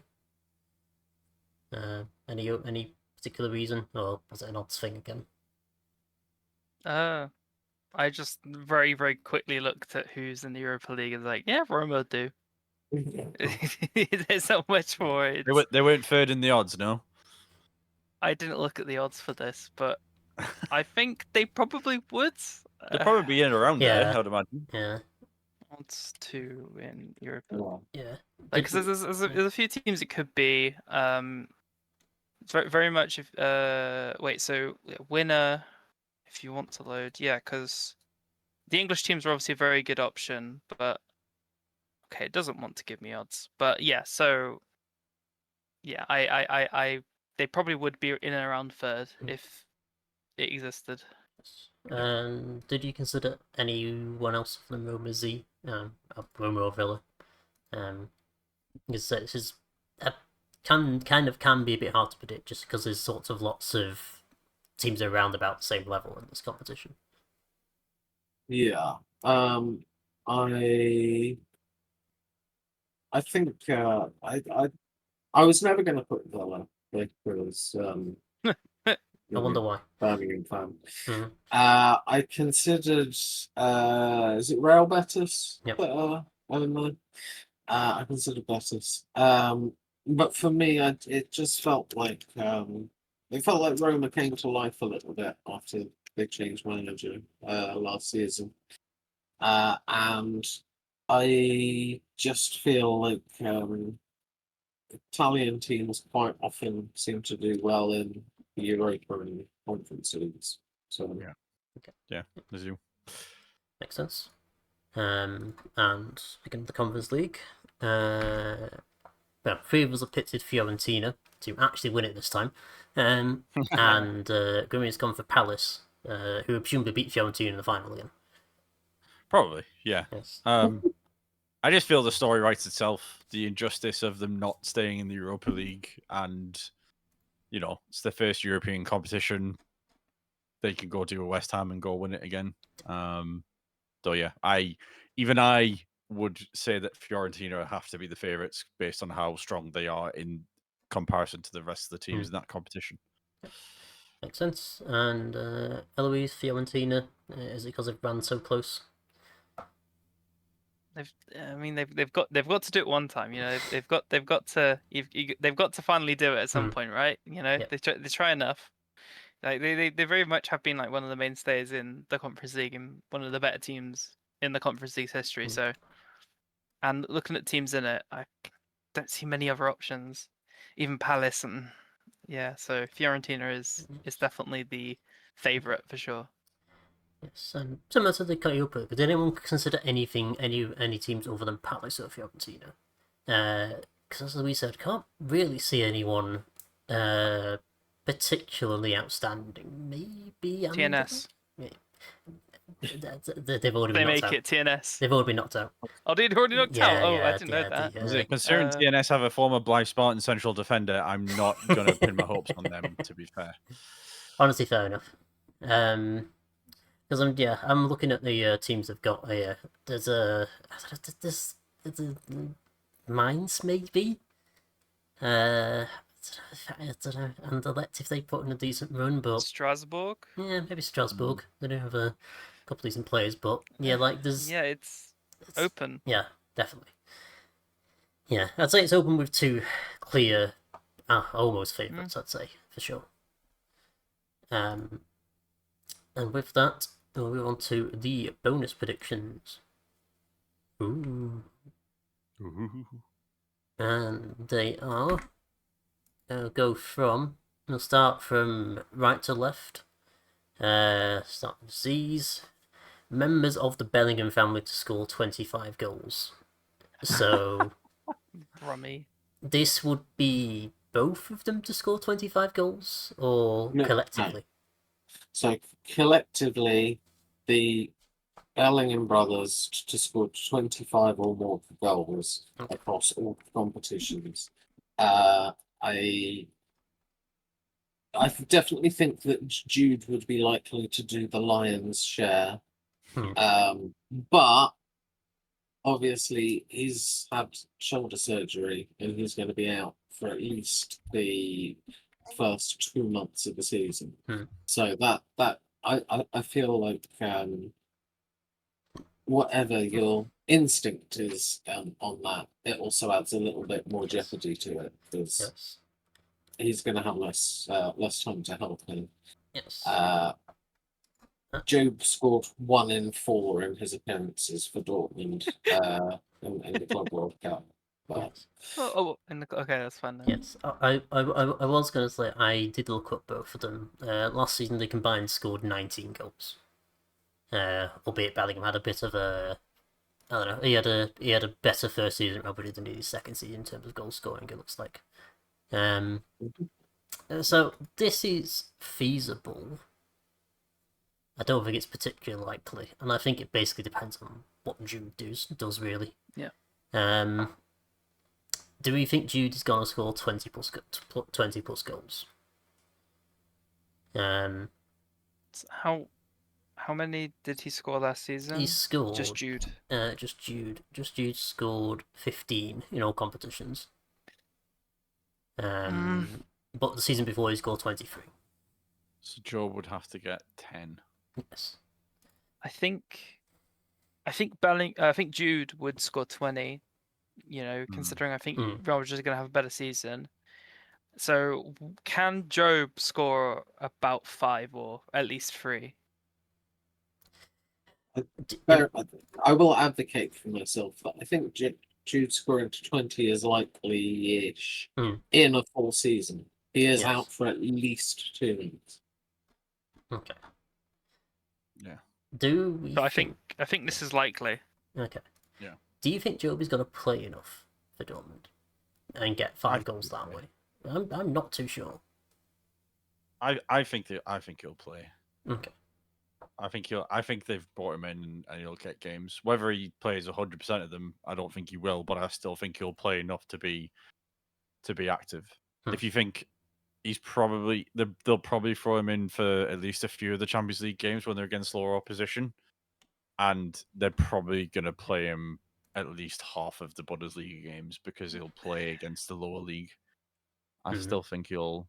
I don't know. Looking at, there's Pascal Gross, Marcel Sabitzer, Felix Lemaitre. You got like the defensive fielders, Emery Chan, Ozcan, Ian Brandt, Rayner probably further up the pitch. So I don't know if he plays much. Yeah, I think based on his age, if you look at Gross, I think Chan's getting on a bit now. Yep. I think Sabitzer's in around 30. 31. I think if one or two of them pick up injuries, I think it opens the lane for him to be a starter. He might not necessarily start. I don't necessarily know if he'll start straight away, but if he does what Dortmund maybe expect him to do, he might force himself in and become a consistent starter. Yeah. Halfway through the season, and then he's playing every Yes. once or twice a week. So I am going to point out, Joe Bellingham has never scored above 7 goals in a season, in all competitions. It's just Like, just Jude then. Yeah, even when Sunderland got promoted last season, he only scored 4 goals, and he played pretty much all the games. So, I think we are pretty much 50-50? Yeah, I'm 50-50. I don't know. C didn't like that. C didn't like that. I'm presuming. C pulled a face. Do we go? I don't know. I don't know how many points we go for. I don't know. Higher and lower, remember? Yeah. Should we go? I don't know. It's 6 and 6 for the high offer. Or is that a bit too high? Points wise. And then like 3 and 2 for the low offer. That's a good one. Yeah. See, I'm bad at these. I don't know what's good, what's bad. Yeah, I'm not great at this numbering system and knowing what to. Oh, I think it'll happen. Okay. So I'm kind of like, I get Z's argument. I think Z's put a very good argument across of Jude's not starting straight away. He's gonna have maybe a month or 2 out, depending on how well the rehab goes on the shoulder. But I think Job might do a bit more than what he's done previously. Okay. And I think that's how it balances out. So okay. I think what we've got is fair. Okay. Mm-hmm. So, which offer is he? 6 and 6 or 3 and 2?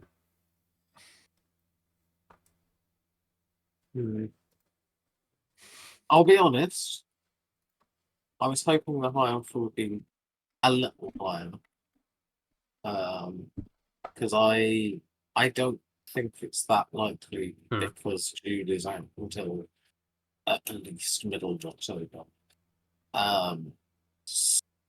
So I think the high offer is not high enough to tempt me, so I'll go with the low. Okay. 3 and 2. 3 and 2. Okay, sounds good. So moving on to Groomy's prediction. Pretty simple. Newcastle won't make it out of the group stage. Do you want to expand upon that, Groomy, or is that saying what it needs to say? I think it says all it needs to say. I would also predetermine this on. I've thought about this with and without Isak being there. Okay. I think I think it's about 70% in my head that Isak goes to Liverpool. Maybe not straight away. Maybe it is a transfer deadline day or something like that. But I also think that if he stays, I just don't think Newcastle, whilst they have a good spine of the team, I don't necessarily think there's the depth and quality to maybe get them over the line. Okay. And when they played in the group stage last time, I think they had that group of death where it was AC Milan, Dortmund, and PSG. And they just missed out. And I think that they'll maybe struggle because I just don't think they have the depth to deal with Europe and Premier League, especially early doors. So, yeah. So we do need to remember, obviously, this is different from when Newcastle first time. It's the league phase, so there's more matches. So this is, they don't finish in the top. I think it's 24. I will check. Yes, I think it's the top 24. So they need to finish like 25th to like 30 odd. Yeah, because there's 32 teams in the league phase. So I don't think that's happening. Even if they lose Isak, I don't think that's happening. 36, isn't it? Is it 36? Hold on. Yeah, it is 36. Okay, so there's 12 spaces effectively. Do we think Newcastle are going to be in the bottom third of teams in the Champions League group stage? Not personally. I'm also leaning to saying no, but I can see just a horrendous run of form happening and I don't know, maybe there's like it is 8 games in a very packed calendar already. They could easily slip up against just don't know like a Sturm Graz or someone who gets through and just sort of causes them to lose what should be easy 3 points. Better teams last season went down to the final game and squeaked through. Yes. And got into that sort of playoff round. Yes. And I think that's where my thinking is in terms of And all it takes for Newcastle is Newcastle didn't start off that well last season. And I think if they lose Isak as well on top of that and don't get suitable replacements in quickly, then I think they will struggle overall during the season as well. Yeah. So. Okay. So you got any thoughts? I'm just. I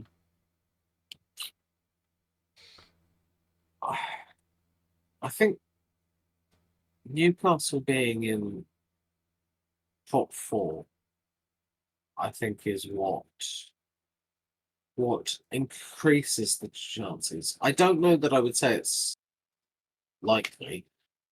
I'd still feel like Newcastle should have enough to avoid it. But like it would be possible for them to get an absolute stinker of a draw. You know, they could pick up Napoli and Ajax as their top 3 teams. Arsenal, no, it couldn't be Arsenal. Leverkusen and Atletico as their top 2 teams. I think for me, they are good enough to at least beat the other top 4 teams, and I feel like they'd get a point or 2 here and there. I think it's possible, but not likely. For me, I'd probably put the higher of 4 and 4, but okay. I'm happy to go with 4 and 4 for the higher one, and then maybe like 2-2. 2 and 2 or 2 and 1. I'll have to go 2 and 2. Yeah, with that. I'd say 4, 4, and 2, 2. Okay. But Desmond. Higher or lower, Grimmy? We're going for the double Desmond. We're going higher. Okay. Let's go. Good stuff. And Eloise's bonus. The European Golden Boot to be won by a team outside of the top 5 leagues. Won by a player. Player that from plays team. for a team. Yeah, that's what I meant. I didn't word that right. So the golden boot or the golden shoe, the European golden shoe, is an interesting one. Obviously, it's the player that scores the most goals in their league. Which, if I think there's like a tiered system, but basically what we focus on is if they're in the top 5 leagues, so they score a goal, they get 2 points. If they're in the lower tier of leagues, they score a goal, they get 1.5 points. So it's easier for the top teams from the top leagues to have players that win this because it's deemed more difficult. So they have higher points. So that's why Mbappe won it over Gyökeres, who was playing in Portugal last season. And this has not happened since 2001, where Henrik Larsson won it playing for Celtic. It hasn't happened since, and we got very close last year. And I thought, rather than I normally go safe with these bonus questions. I thought, I'll go a really risky one, a really far flung one, and just hope that it's something happens, like some random player has an incredible season like Gyökeres and very much is able to pull this off. So I think that sorry, go on. Just to add a bit of context to the factor thing. So Mbappe won it last season with 31 goals in La Liga. Yep. Gyökeres was in second with 39 goals in the Primera Liga. Yep. I believe, yeah, so outside the top European leagues would be the standard top 5 leagues, basically. Yep. So, Portuguese, Bundesliga, Austrian Bundesliga, SPL, are all 1.5s. So you Yep. would need to score like 10 more goals than the highest scores in the other leagues to get it, I'd say. I don't think this one. I don't think there's anyone who, I don't know, unless Ottoman just absolutely kills the Turkish league. And gets like 40 plus goals. I struggle to see this happening. Any thoughts from Grimiosi on this? Yeah, I mean, I think the fact that Gyökeres had a worldie of a season, still couldn't do it, and the number of goals Mbappe scored to win it was the lowest since 2014. I reckon you probably have to predict that somebody scores, let's say, a goal again in the top 5 leagues. So if we'll call that 36, just because some leagues are 34, some are 30. So we'll call it 36. That's 72 points. To get that at the 1.5, that would require somebody to score 49 goals to win. Yeah. People can have worldy seasons. It can happen. It could also be that it's a weirdly low season again, like Mbappe's. I think it's really, really unlikely. I'd love to see it happen, but this is probably the most far-fetched one that we've had, barring yours in the F1 episode. I'm not quite at the level of if this happens, we win by default. It still doesn't happen yet, by the way. Yeah, no. What was It's the not F1 gonna one, happen. just out of context? It was all rookies would score points in a race. It's really bad. As in the same race. In the same race. I was going to say, it can't be calendar year. Yeah. Fair enough. Yeah.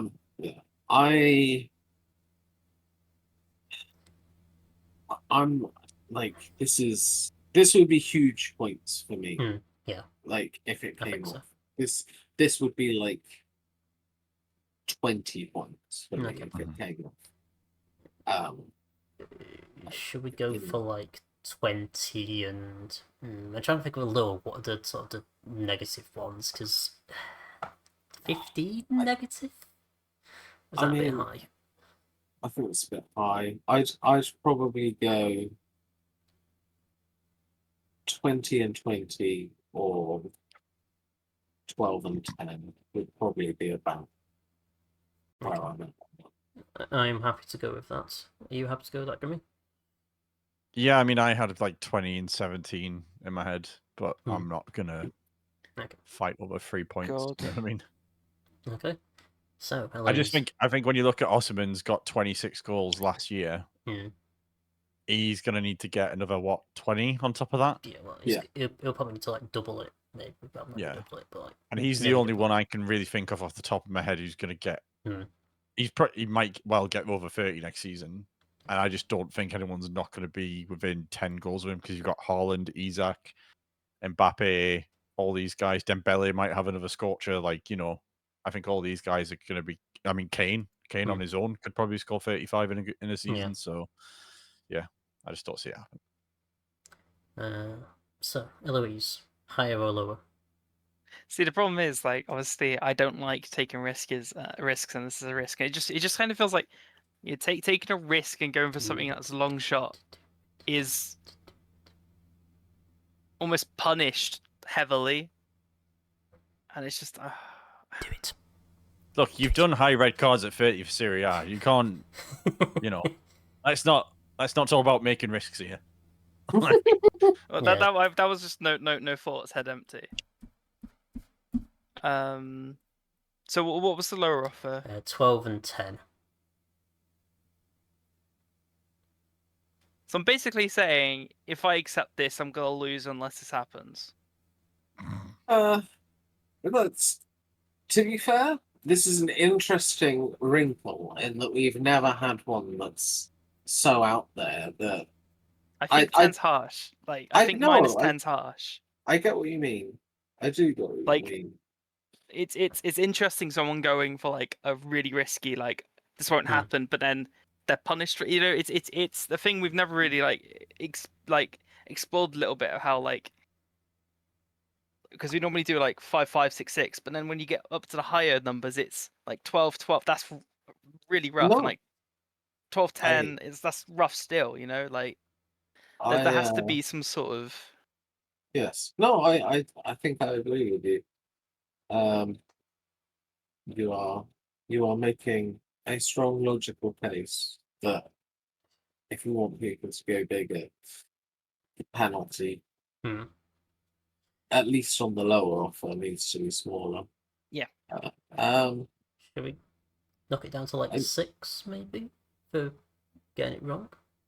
what, -6? Yeah, -6. I was gonna say 10 and -5.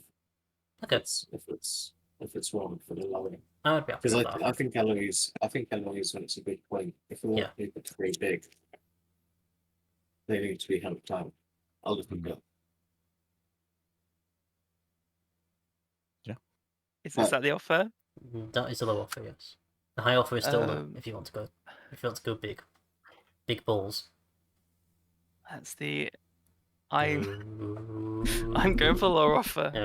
Oh, boo. Masterfully out of the deal with it, and Yes. just To be fair, I fully agree with what I said. Like, I wasn't. Yes. I fully agree. Like, we need to allow people to risk it a little bit Yes. and not be heavily punished. Yes. I am. Yeah, I have had a couple of thoughts on that, but you know, that's not for the listeners to hear. We'll work it out and we'll check. Okay. So moving on to my prediction. It is a European top division team will have a winless season. So this is across all of the leagues in Europe. All the leagues in Europe. Top division leagues, sorry. Because if it's all league in Europe, that's just inevitably going to happen. There's too many leagues. So this will be all of the 52 top division leagues, I think. How many there are. Just to give a bit of context, the last one that Wikipedia has recorded as a winless season was in 2022-23, which is where Airbus did terribly and only drew 2 games. Then there was one in 2019-20 in Slovenia, and then there was 3 in 2018, or 2018-19, Iceland, Kosovo, and San Marino. So it's not out of the question. It's happened before, and my thinking was, this is unlikely, but there's also the random factor of you don't know what happens in the Moldovan league. A team could just completely collapse and have to field 15-year-olds for the entire season. That's very Moldovan. That's very Moldovan. I don't think that'll happen. Do you think it's just... There's also the thing, it is football. They could very easily sneak out with somewhere.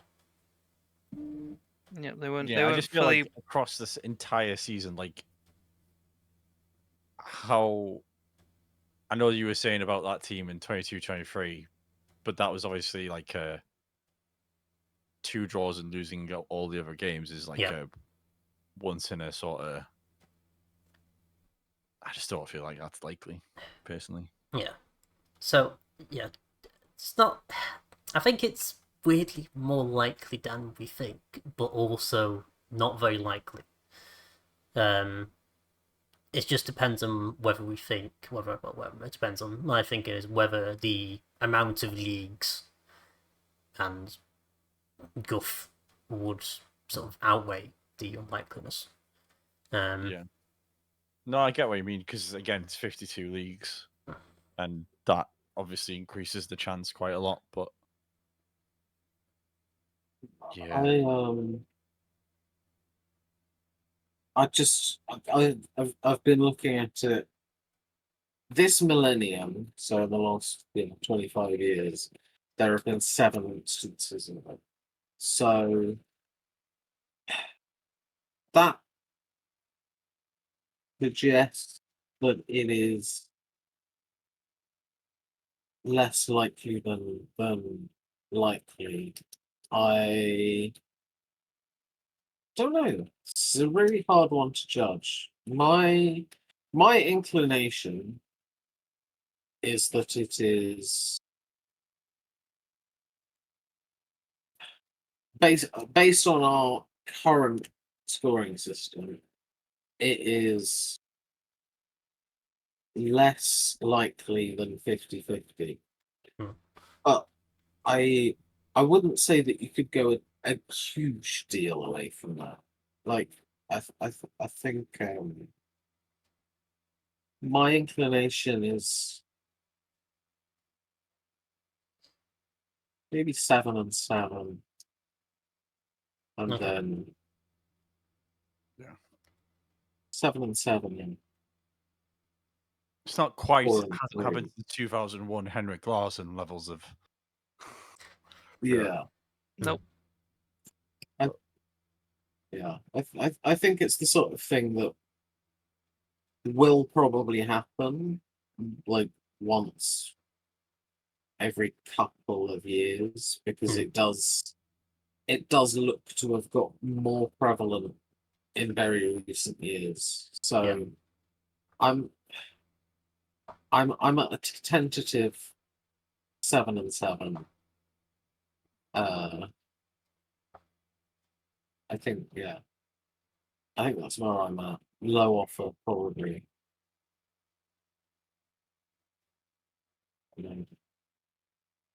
4 and 3. Something like that. Yeah, I would probably agree with that. Yeah. Eloise? Yeah, I agree with what everyone's saying. Okay. So yeah. Mal, 7 and 7 or 4 and 3. Alright. I have balls, so I'll go 7 and 7. Okay. Because I never go for a low offer. Because I'm not a coward.